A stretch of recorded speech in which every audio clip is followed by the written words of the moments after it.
Hello વિદ્યાર્થી મિત્રો, આજે આપણે અન્ય એક પ્રેક્ટિકલ વિશે વાત કરીશું જેનું ટાઇટલ એવું છે to find out the value of capacity with the help of the Colpitts oscillator or to find out the value of inductance with the help of Colpitts oscillator.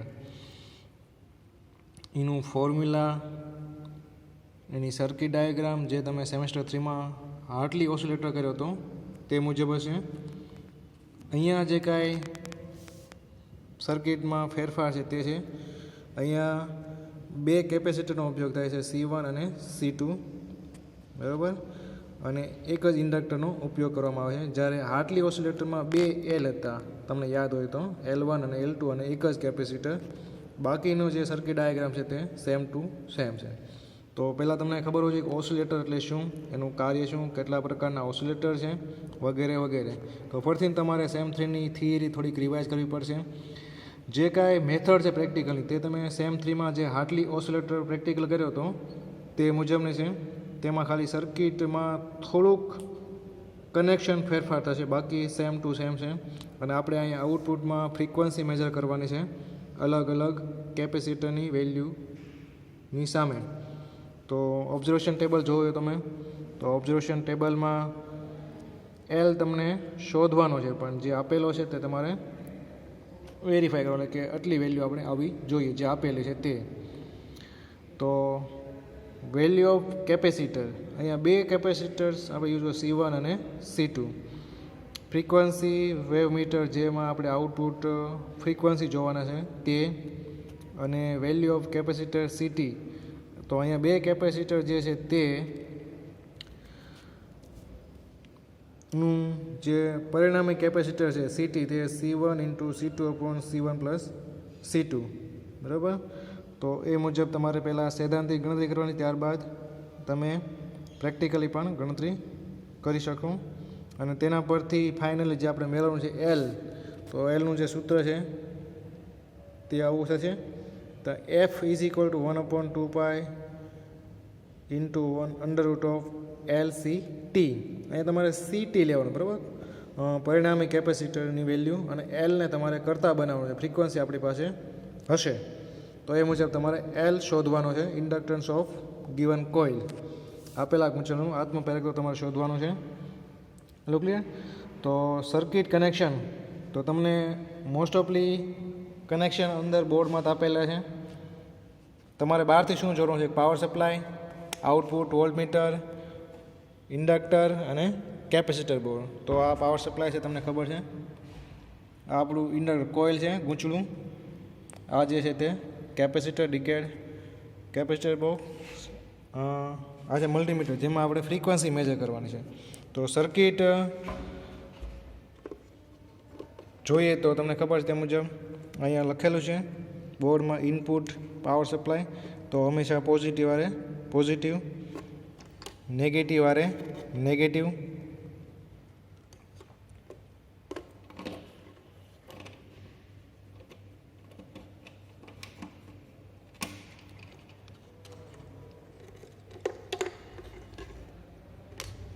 Negative સાથે negative.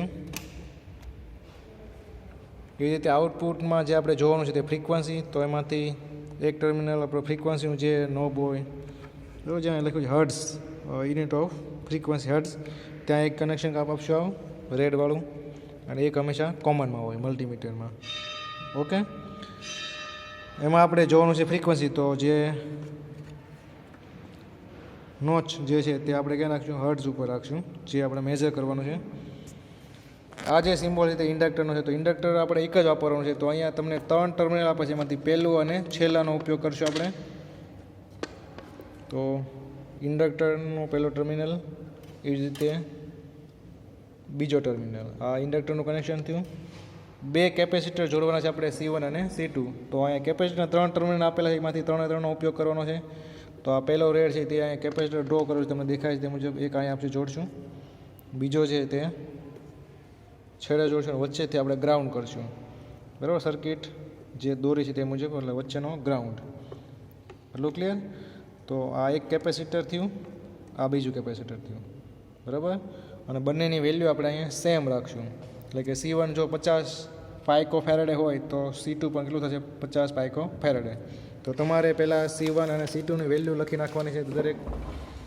તો અહીં 50થી શરૂ થાય છે અને ક્યાં સુધી છે 500 પાઇકો ફેરેડે. એટલે C1 અને C2માં 50 પાઇકો ફેરેડે. ત્યારબાદ 100, 150, 200, 250, 300, 350, 400, 450, 500 બંનેમાં સરખી વેલ્યુ. એના પરથી આપણે CT કાઉન્ટ ગણી નાખશું સૈદ્ધાંતિક રીતે, બરાબર. અને અલગ અલગ હવે જે પ્રેક્ટિકલ કરવાનું છે તે અલગ અલગ Cની વેલ્યુ તમે બદલાવો તો આઉટપુટ ફ્રીક્વન્સી કેટલી મળે છે આપણે નોટ ડાઉન કરવાની છે. એટલું ક્લિયર? તો એનું ફોર્મ્યુલા તમને ઉપર આપેલું છે, તમે જોવો છો. થિયરીમાં પણ તમે ભણી ગયા છો. તો જે કાંઈ આવે છે તે છે અલગ અલગ C માટે આઉટપુટ વોલ્ટેજ. તો પાવર સપ્લાયમાં કોઈ પણ જે કાંઈ ટ્રાન્ઝિસ્ટર હોય એને એક્ટિવ કરવા માટે ફિક્સ વોલ્ટેજ આપવા પડે. તો અહીંયા જે કાંઈ આપણે ટ્રાન્ઝિસ્ટર જોડ્યું છે તે એને અનુરૂપ અહીંયા આપણે પાવર સપ્લાયમાં વોલ્ટેજ ફિક્સ રાખશું, બરાબર. તો અહીંયા 6 વોલ્ટ કે 7 વોલ્ટ ફિક્સ રાખશું આપણે.